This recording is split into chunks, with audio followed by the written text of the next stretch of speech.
Hello, everybody. Welcome to today's Center webinar. I hope that everyone is staying safe and healthy.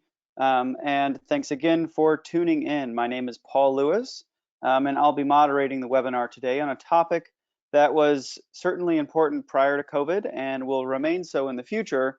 Today, we're going to be talking about transportation cybersecurity, understanding risks, and creating a culture of safety. And to talk this topic through with me today, we have Charles Eagan, who is the Chief Technology Officer for BlackBerry. In this role, Charles is responsible for advancement of new technologies, driving innovation within emerging markets, and advancing security capabilities that leverage AI and machine learning. Charles has been involved in this field for a long time. He's held other positions at BlackBerry, at Dyson, at QNX Software, Cisco, Honda. He's also founded his own company, Crank Software, which is dedicated to the development of embedded tools and technologies that enable rapid building of highly functional graphical interfaces. And kind of linked in with all of this is, of course, cybersecurity, and he's going to help us think through this topic today. We often think about essential transportation technologies such as connected vehicles, tolling payment systems, back office systems, roadside units, but we don't always think about how they need to be secure. Cybersecurity is often an afterthought, ensuring that the systems end up being vulnerable. And there's a growing gap between the security and the reliance on the Internet of Things, exemplified and magnified within transportation. And it's a dangerous trend that transportation officials will have to continually combat at ever-increasing complexity. BlackBerry is particularly aware of this threat as their technology is embedded in over 150 million automobiles around the world. So we're going to dive into a discussion about strategies for protecting these systems, culture of security within organizations, and a better understanding of the public policy frameworks that help make cybersecurity work. So a quick note on format. This webinar is intended to be for 30 minutes long. Instead of a presentation, I'm going to ask Charles a series of questions about cybersecurity for transportation and what it means for transportation policy.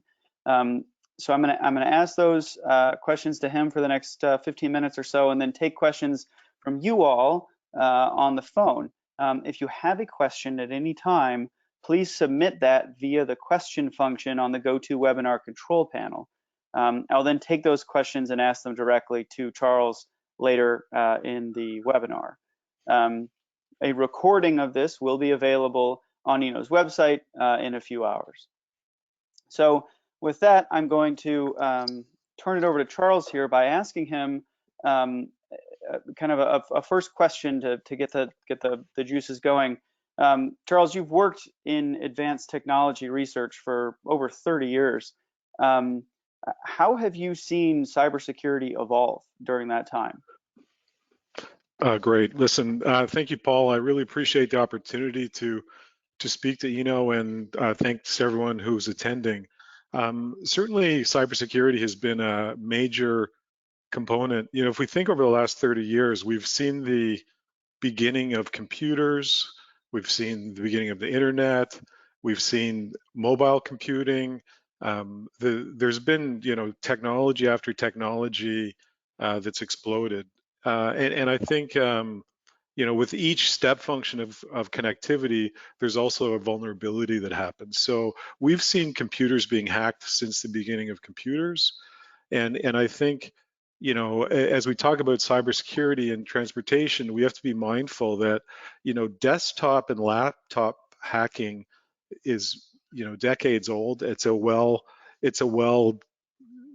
highly developed ecosystem of protection and attacks. And I think we're just seeing, you know, basically, I think my thoughts are, as things become connected, they become vulnerable. And that vulnerability is something that we need to address. The vulnerability increases as you connect, you know, through computers. There was a computer in every household at some point, and now there's like 25 computers in a household. So the more connectivity, the more the attack surface. And we've been learning along the ways, but so have the attackers. So to, we need to be diligent and make sure that we're kind of there's things I'll call it cyber hygiene we need to follow to make sure we're protecting ourselves. You'll never be totally safe, but you can always decrease the probability of being attacked. So I think it's sort of a game of cat and mouse that will continue. So, that's cybersecurity broadly. Let's talk a little bit specifically about transportation. When did cybersecurity begin to be a focus for transportation, and what unique challenges does it bring? Yeah, so I think in terms of transportation, I would say that we focus a lot on automobiles, but the same thing is true for trains and planes and connected infrastructure. But let's say personal automobiles have been, there's been attacks for over a decade going uh, into the automotive platform, and I think that's, I think as early as 2010, there was sort of remote attacks, and they've been increasing at a fairly steep function. Um, it's very interesting too. The transportation has an interesting challenge. Um, it's because of the cyber safety.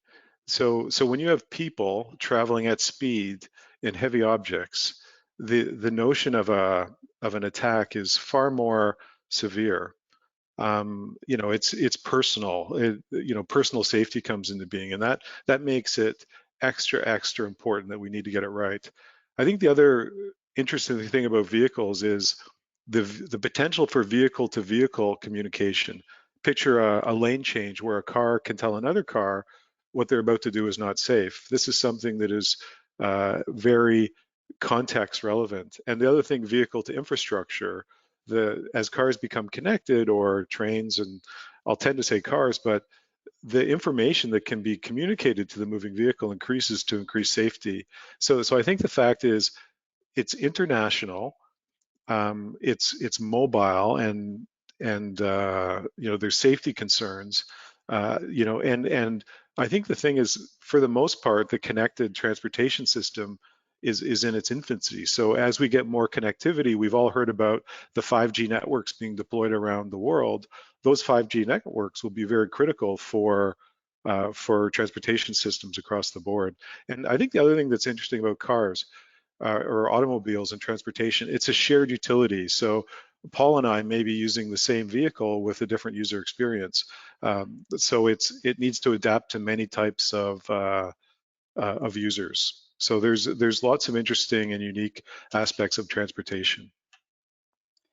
So when I've talked to people about transportation and cybersecurity, we've kind of bifurcated into discussions about the operations, and there's clear safety impacts there. And then there's the data that is collected and used to drive, not necessarily drive the vehicle, but just about location and all those kind of things. Can you talk about those two components of transportation and cybersecurity, and what is the current state? How bad of a situation are we getting ourselves into in terms of cybersecurity? Well, I think it's a very fractured environment. So in terms of data in the United States, there's no clear data governance that applies to the information that comes from vehicles. And I think that in terms of how you operate vehicles, is it, for example, fleet vehicles might be operated in one way, or consumer vehicles operated in a different way. I would say it's very fractured, and I think that it's very it's very partitioned. So the fact is there's no one standard, and I think it's evolving along us. The global communication infrastructure is evolving. Like basically all the parts are moving at the same time right now. So it's very hard to get a clear picture. I expect there'll be, if we think a little bit, let's say a decade ago, where did we think the mobile phone market would go? We probably didn't think we needed several 100,000 applications on a phone. The same thing will happen, be it on a train or an automobile. So all of the data produced becomes sensitive private information, and we need to be very aware of what private information we're sharing, who we're sharing it to, and why we're sharing it. So I think we need to always ask ourselves, I think GDPR has helped us think about data that we're sharing, but in terms of transportation, there's lots of information. For example, if you look at Google Maps, you can tell a lot from a person based on where they go and what they do. You may not be sharing health information, but if someone's frequently going to a doctor, you might be able to greatly infer a lot of personal information based on this data. So I think we need to be very careful about the data we produce and how we uh, uh, manage the information flow with the transportation systems. So you talked a little bit about cybersecurity policy and the fact that the US does not have a data privacy law. What other requirements are there in US federal policy or state policy to make sure that vehicle operations are safe, or the data that we have is safe, and in basically ensuring that companies are taking the cybersecurity threat seriously? So cybersecurity, it's something that has very little policy. Say, if someone says my vehicle is secure, it's hard to know what that means because it's sort of a self-assessment and there's no regulations, there's no clear regulations in place that people are referring to when they say that. So I think this is an area where it's such a broad topic, but the need for cybersecurity policy is very clear, so we have a baseline with which we can measure ourselves. There's a lot of things we can learn from. There is cybersecurity policy in other connected industries. So we basically need to figure out which standards, be it like an ISO standard or any kind of standard that drives cybersecurity in a concrete way, would be very useful. And within cybersecurity, we look at a broad swath of things. We look at sort of supply chain of the components. Like there could be over 250 different software suppliers going into one vehicle. You need to design a system to be, if there is an attack, that the attack is contained. And there should be policy or regulations defining how these things work. You should also plan that you will be compromised, and you should have a plan what to do. It's sort of like a building evacuation plan. If you don't practice it, you're not going to get it right. You need to figure out with a vehicle how you're going to react when you are compromised, so you can get software patches out and you can contain the attack. So I think, in short, it's really important to have some kind of framework in place that we can protect ourselves and compare ourselves to. That's it. You brought up a point about how other industries have more developed cybersecurity policies. Can you talk about which ones you think kind of stand out as a good platform that we could build off of in transportation, and a little bit of insight as to why that might be a good approach? Well, I think there's lots of good, like the NIST cybersecurity framework is good. There's a MITRE attack framework that is also, it's good to look at the MITRE framework. It's a broad set of cyber compromises that you need to look at. There's, when you connect, when a vehicle isn't connected, you almost have to be driving alongside it to attack. When a vehicle becomes connected, now anyone on the planet, some remote hacker in some remote country could now potentially be knocking on that door. So I think there is regulations and technology that we can put in place. We should have cybersecurity monitoring software running on all connected nodes. We should be doing software updates. There's a lot of cyber hygiene that we know of, but these standards that I mentioned, there's also ISO 15408. There's a number of emerging ones, but if a standard or regulation is not enforced, if it's opt-in, that's one level of challenge. And the other thing, a policy without the support, the care and feeding of it to evolve to the industry is also, basically a policy without funding isn't really ideal either. Got it. So we're going to take a couple questions. They're coming in here. Again, for those of you on the phone, if you do have a question, please type it into the questions tab on your GoToWebinar control panel. And one of them that just popped up based on your last comment is, so you're basically saying that transportation does need to have a kind of top-down federal regulation that's ensuring that companies are deploying technology in a way that is protected from a cyber standpoint and follows some kind of ISO or similar type guidelines. Is that right? Yes, yeah. I think self-regulation does not work. Retrofitting cybersecurity into transportation is much more problematic. It's much better to be designed in, which you get from a framework. And in a sense, the wrong thing is cheaper to do. You can easily connect something. You have to be very mindful of securing that connected thing. Got it. Another question that came in is, how worried do we need to be? I think that the person asking the question is, it's hard to know how vulnerable the systems really are and how much of a threat there really is. On a scale of, and I'll kind of add my own commentary here. On a scale of 1 to 0, how fast is the sky falling on us? Yeah, so on a scale of 1 to 0, like 1 meaning it's falling fast and 0 meaning it's not falling at all. Yeah, or 1 to 10, whatever you want to make it. No, I think we should be just a little more than average worried. So there's an ambiguous answer. There's a lot of attacks that could happen because we don't have the framework in place to protect ourselves. At the same time, we're in the early days of transportation connectivity, so we have time to figure it out. Like our laptops are pretty safe because we have good cybersecurity practice in place on how we manage them.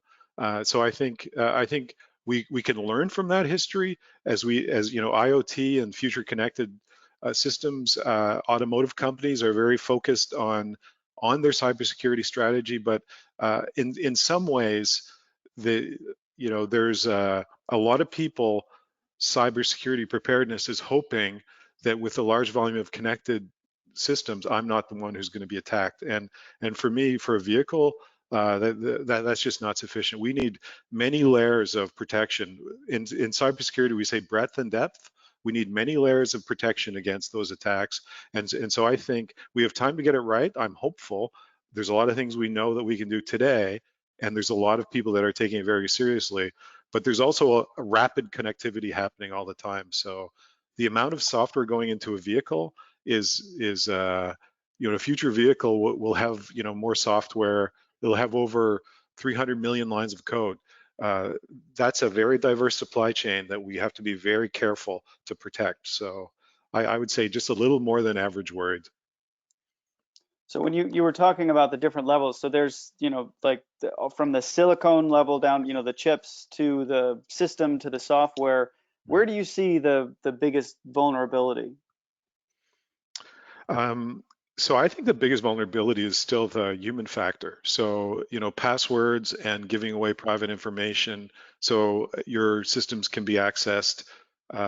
So you can get into very esoteric cyber attacks, and if a nation state wants to attack, you almost probably can't prevent that.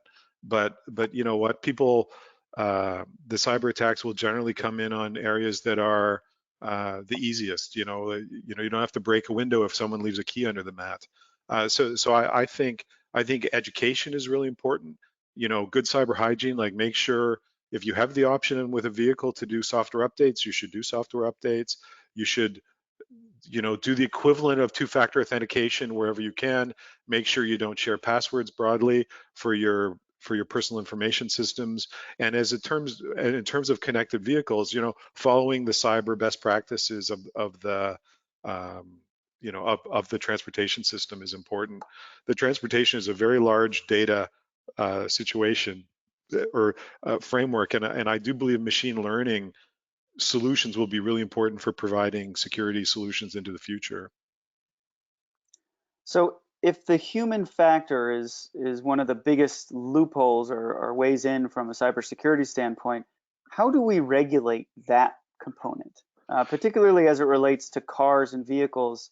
What kind of passwords do we require, and how does regulation and policy affect that beyond simple education for consumers? Yeah, so I think the skeleton of security is where the regulation comes into place, so that in terms of the human factor, there's really two sides to the human factor. Cybersecurity shouldn't require someone to have an advanced degree in cybersecurity just to take a train. So there's people need to be able, we call human-proof security. So um, the we need to evolve our systems to do things like continuous monitoring of, for example, if you're driving a vehicle, we've demonstrated using machine learning, you can validate the driver's identity by just looking at their patterns, like how do they drive? And so you can easily tell if someone was to jump in a vehicle and start driving my car, it would be easy to detect that that wasn't me and to take action. So I don't think the policy is going to affect the human factor, and I think the obligation on the system providers is to make them easier to use. But I do think the humans can be a little bit more careful about the information they share and make sure that they're asking their providers of transportation, how is this being protected? How is my information being protected? Got it. So I got a question here on the chat function about uh, that you said earlier that there was a time to get it right. So we had to basically set up a good cybersecurity system in time, I assume, before it is widespread in terms of the amount of connectivity that's out there. Can you talk a little bit about the timing and how this is evolving in real time? And are we reaching a tipping point? Yeah, so if you look at something like highly connected vehicles globally in the United States, we could ask ourselves, when will a full 5G network be deployed in the United States? Like that's a high bandwidth, very very broad network. So I think we're on a 5-year time scale, approximately. Um, More and more cars are being connected today. There's more um, there's more driver assist coming into the vehicles. There's more services and functions coming into the vehicles. So I think over the next 5 years, we'll be seeing a lot of different ride share programs, different entertainment and content services being provided in the vehicle. So I think over this time frame, we need to make sure that we're continuing to increase the cybersecurity of these platforms. Got it. Something that you've talked a lot about is the data piece, and how do we protect privacy, and making sure that it's you're the one that's driving the car. What about the threat to the operations of the vehicle? How worried are you that a hacker could come in and drive your car into a ditch while you're going 55 miles an hour down a highway? Is that a real threat, or is that one that is already taken pretty seriously? Yeah, so I think the safety of the vehicle is very high, and I'd like to me that threat of sort of taking over the driving of the vehicle isn't the main the you know the main threat. So there's lots of protection in vehicles today to protect against that. But I think as more connectivity comes, we need to make sure that those systems are partitioned. Automobile makers are, design the systems to be partitioned, but they're getting more complicated quickly with lots more software. So we just need to make sure that that the systems are partitioned so that doesn't happen. We have a hypervisor, which is a way of partitioning different software systems in a vehicle so that one system cannot communicate with another with let's say a driver control system. So for example, if you're running Android in your head unit, and you're downloading APKs applications, in no world do you want the software you're downloading to run in your entertainment system to have any access to your vehicle control, and they don't today. So, and there's technologies to partition that. But as the cars evolve, we need to make sure that we're keeping that level of protection in place. And by partitioning, when you're talking about that, is that something that is best practice and almost all manufacturers are doing it, or is that a required regulatory structure that is in place to make sure that it happens? So I don't know I don't know the full DNA of the partitioning. Like I do know from I don't know if it's a cybersecurity or safety, but I do believe that there are controls in place, but that's not my area of expertise. Got it. Okay. I had another question here about liability and who would be liable in the case of a breach. And the comparison that I've heard is, if someone comes and slashes your tires, that's a criminal act. Toyota isn't responsible for slashed tires. And the same could be said of a cybersecurity attack, right? That is a criminal threat that someone's breaking into the cyber system. But on the other hand, a company that doesn't put up the right barriers could potentially be sued for negligence, theoretically. And I'm not quite sure how the regulatory and liability framework works. Can you talk a little bit about liability and how that works in terms of cyber? Yeah, unfortunately, Paul, I don't have a good answer. It's a very good question. I don't have a good read on what the practices are with as it relates to liability. I'm slightly more in the technical domain, and probably I'm glad I am right now because it's a tough question. But I apologize. I could add my personal color on that one, but it's Yeah, that's a fair point. Have you heard of a? I'm sorry, not just to belabor it, but have you heard of a company that's been found liable for any kind of cybersecurity issue, or has that not really come up yet? no. I've just heard it up in sort of scenario tabletop exercises. What would happen when this happens? But yeah, I don't have a real world example. Got it. Okay. So let's kind of lean into the future a little bit. What is next for the future of cybersecurity? What challenges should industry observers and policymakers expect on the horizon? I think we're going to see a steep curve in terms of driver assist. In the path towards autonomous vehicles, there's going to be lots more, safety safety practices to make the environment to use the connected technology to make the environment safer. As people think, when will quantum computing happen? The thing is, once quantum computing does become feasible, then all types of encryption are no longer functional. So I think we'll see more quantum ready protection going on. We'll see a large increase in machine learning in terms of taking all these large data sources and trying to figure out, is my system well behaved, or is there something I won't unusual that could be malicious or it could be benign, but is there something unusual happening? One example was when a software update happens, the brake manufacturer left the software in diagnostics mode. So it was doing all these extra diagnostics that basically had a timing impact on the rest of the system. So we should be able to detect these sorts of things to make sure the car is operationally sane, I think. So lots of machine learning and all, what we call continuous authentication. So the ability to make sure that we're monitoring the vehicle, we're monitoring the expected use case, we're monitoring the user, and this sounds like a lot of Big Brother, but we're doing that in a way to basically have an assessment that things are running in a in a normal envelope. So I think we're going to see a lot more connectivity.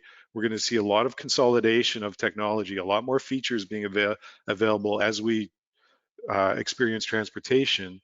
And the step function of connectivity is, I think we're in the early phase. So we're going to see more and more connected services in our transportation. Great. And last question before we close is, ENO is a transportation policy think tank. We're always focused on what public policy should or shouldn't be, what would your recommendations be for policymakers that are thinking about transportation cybersecurity? What should the very next steps be in the next few months and years?